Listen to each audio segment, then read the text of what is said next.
नमो अरहन्ताणं नमो अरहन्ताणं नमो अरहन्ताणं। योग में एक प्रक्रिया चलती है योग निद्रा की, एक प्रक्रिया चलती है सम्मोहन की, एक प्रक्रिया चलती है कायोत्सर्ग। जैन परंपरा में कायोत्सर्ग की प्रक्रिया बहुत महत्वपूर्ण है। कुछ परंपराओं में योग निद्रा को बहुत मूल्य दिया गया है और कुछ परंपराओं में सम्मोहन का भी बहुत महत्व है। इन तीनों में भावना का संबंध जुड़ता है। भावना को सम्मोहन भी कहा जा सकता है, स्व सम्मोहन। भावना को योग निद्रा भी कहा जा सकता है और भावना को कायोत्सर्ग भी कहा जा सकता है। भावना का अर्थ है आज की भाषा में ब्रेन वॉशिंग।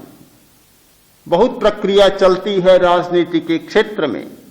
मस्तिष्क की धुलाई, पुराने विचारों को साफ कर देना और नए विचार भर देना।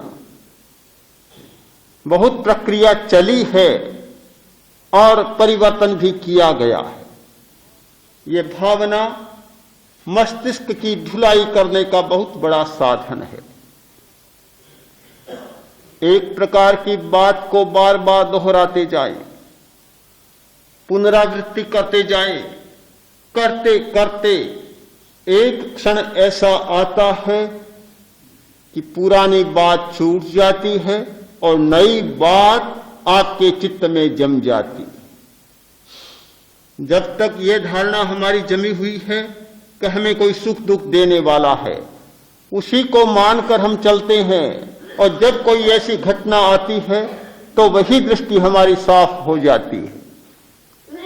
भावना योग के द्वारा इसकी धुलाई कर दी जाए, इस धारणा को उखाड़कर फेंक दिया जाए, फिर कोई सुख और दुख की घटना घटित होगी, बिल्कुल आपके सामने वह बात नहीं आएगी कि कोई आदमी मुझे सुख या दुख दे रहा है।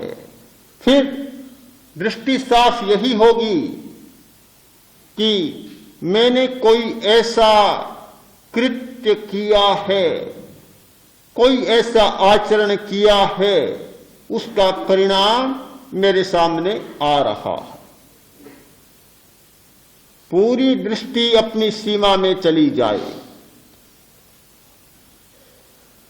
भावना का योग एक बहुत महत्वपूर्ण प्रक्रिया है परिवर्तन की, दृष्टिकोण को बदलने की।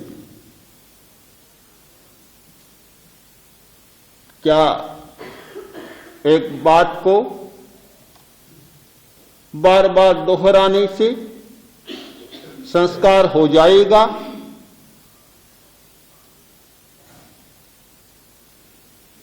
सुना होगा आपने, नाजियों का प्रसिद्ध सूत्र था, एक झूठ को 1000 बार दोहराओ सच बन जाएगा।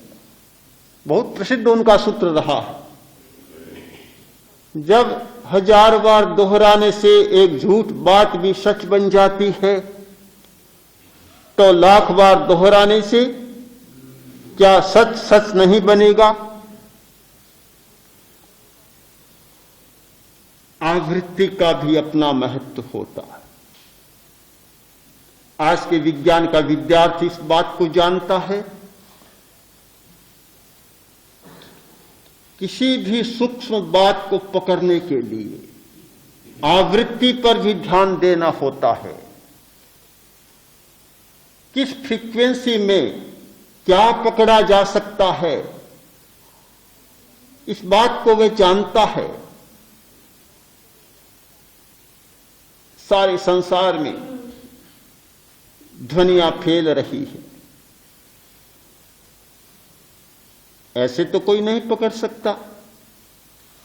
हमारे कान नहीं पकड़ पाते, हमारे आकाश में न जाने कितनी ध्वनियां गुंजित हो रही है, पर हम तो नहीं पकड़ पा रहे हैं। ट्रांजिस्टर खोला, रेडियो का स्विच घुमाया और सुनने लग गए। ऐसा क्यों होता है? इसलिए होता है कि आवृत्ति का सिद्धांत हमारे सामने स्पष्ट है। तरंगों को पकड़ना, तरंगों की लंबाई और छुटाई, तरंग दैर्घ्य और छोटी तरंगें, वेवलेंथ को पकड़ना और आवृत्ति को पकड़ना, ये दोनों बातें जब समझ में आती हैं तो भावना का मूल्य अपने आप समझ में आ जाता है। हम जितनी आवृत्तियां करते हैं और जिस तरंग के साथ करते हैं, तरंग की लंबाई या छोटी के साथ करते हैं, उतनी ही हमारी संस्कार की धुलाई होती चली जाती है। मंत्र विज्ञान का यही सिद्धांत है। एक शब्द का उच्चारण किया, यदि आपको आवृत्ति का पता नहीं है कि किस आवृत्ति में इसका उच्चारण होना चाहिए और कितनी तरंग के साथ होना चाहिए, तो मंत्र बहुत इष्टकारक नहीं होगा, उसका जप लाभदायी नहीं होगा। मंत्र का देवता होता है, मंत्र का छंद होता है, मंत्र का विनियोजन होता है। अब विनियोग में ये सारी बातें आती है। अनुभवी मंत्र साधक अपने शिष्य को बताता है कि उच्चारण किस लय में करना है, कितनी बार कैसी करना है, कहाँ लंबाई, कहाँ ऊंचाई, कहाँ ह्रस्व, दीर्घ, प्लुत, उदात्त, अनुदात्त, स्वरित, ये सारी बातें जब तक मंत्र की साधना करने वाला नहीं जान लेता, तब तक मंत्र का जप करता ही चला जाता है, किंतु जो इष्ट परिणाम आना चाहिए वह नहीं आता। जो विद्युत ऊर्जा पैदा होनी चाहिए वह नहीं होती और मंत्र सिद्ध भी नहीं होता। भावना का प्रयोग इसी आधार पर किया जाता है कि बार बार उसकी आवृत्तियां करें, तरंग पैदा करें, करते चले जाएं, अभ्यास करते चले जाएं। करते करते एक बिंदु ऐसा आता है जहां पहुंचकर पुरानी बात मन से उखड़ जाती है, निकल जाती है और नई बात उसमें जम जाती।